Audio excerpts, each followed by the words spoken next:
The truth is naked, ladies and gentlemen.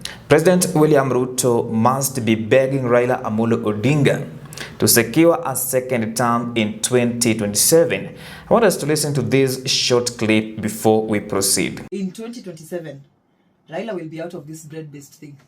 Now, from the word go, there was no clear structure for broad-based government. Raila Amolo Odinga's allies, led by Governor James Agri Bob Orengo, rejected the move that ODM took to donate their experts in quotes. And I want us to listen to Piki Piki Ponki saying something about President William Samoei Arap Ruto before we proceed. Without a portfolio, but let me also say this.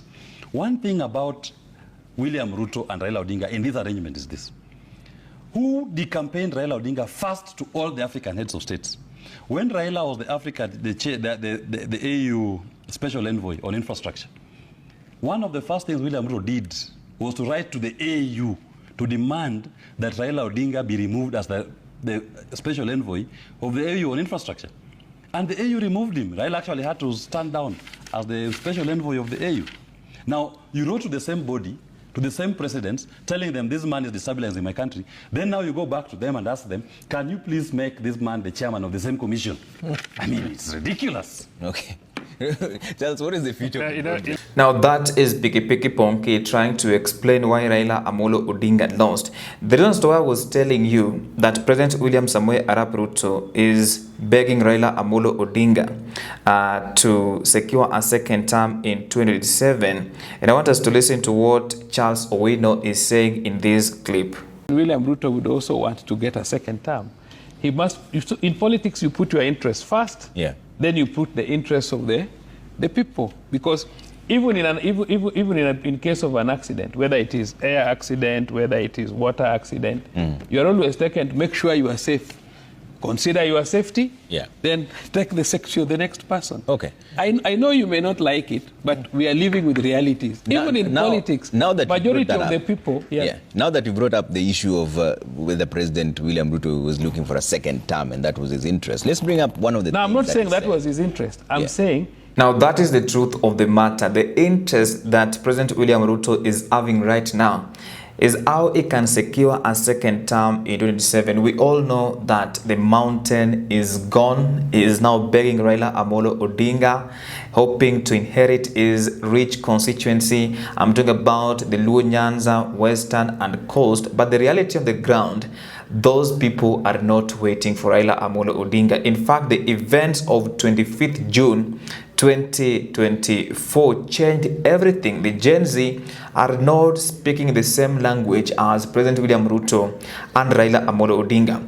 But if you want to know that these people are on a mission of begging Raila Amolo Odinga, this is what Senator Samson Cherargei said, and I quote, "We must now fully implement the NADCO report by amending the constitution to create the office of the Prime Minister and allow Raila to serve Kenyans in that capacity. This is the only way we can appreciate and reward him." To me, by the way, he is not being honest to the people of Kenya. NADCO report was released like I think it is now becoming one here, because these people, they are now rushing to implement this thing. It is not because they love Raila Odinga. It is because they are looking for how they can accommodate him before 2027. Now listen to what Nelson Koech said, and this is, let me quote it. "We have to find a structure that will accommodate Raila Odinga. We could relook at the NADCO report." That is what Nelson Koech is saying. So it is not about the people of Kenya. It is about them. It is about creating a position that will accommodate Raila Odinga because he is a threat. And this is just a sign that those who are allied to the head of state are begging Raila Amolo Odinga to help them in 2027.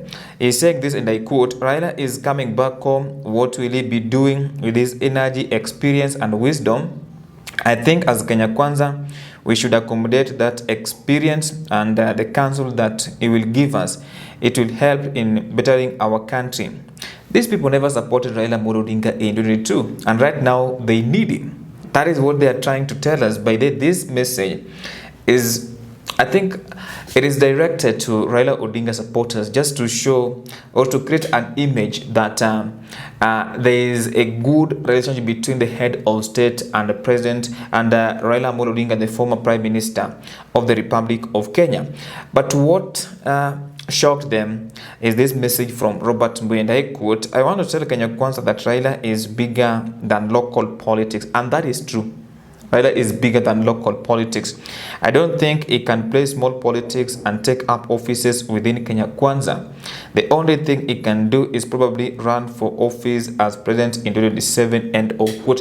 And that is what William Samoei Arap Ruto is afraid of. Raila Amolo Odinga competing against him in 2027 because of the following reasons. Number one, let me just be honest, the Gen Z, they are politically awake. Number two, the mountain is gone. This is a region that voted for President William Samoei Arap Ruto.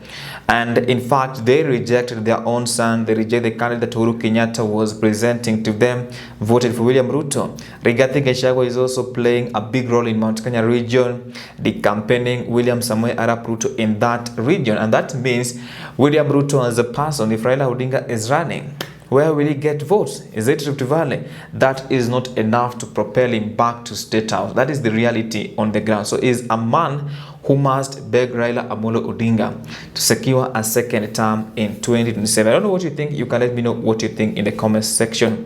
I promised at the end of my videos to carry out civic education. This is what you need to do. You need to register as a voter as soon as possible. The beauty of doing that, you can participate in two types of elections. One, general elections. Two, by elections. Number two, you need to demonetize politics as soon as possible. The beauty of doing that, we can end up with leaders of high integrity.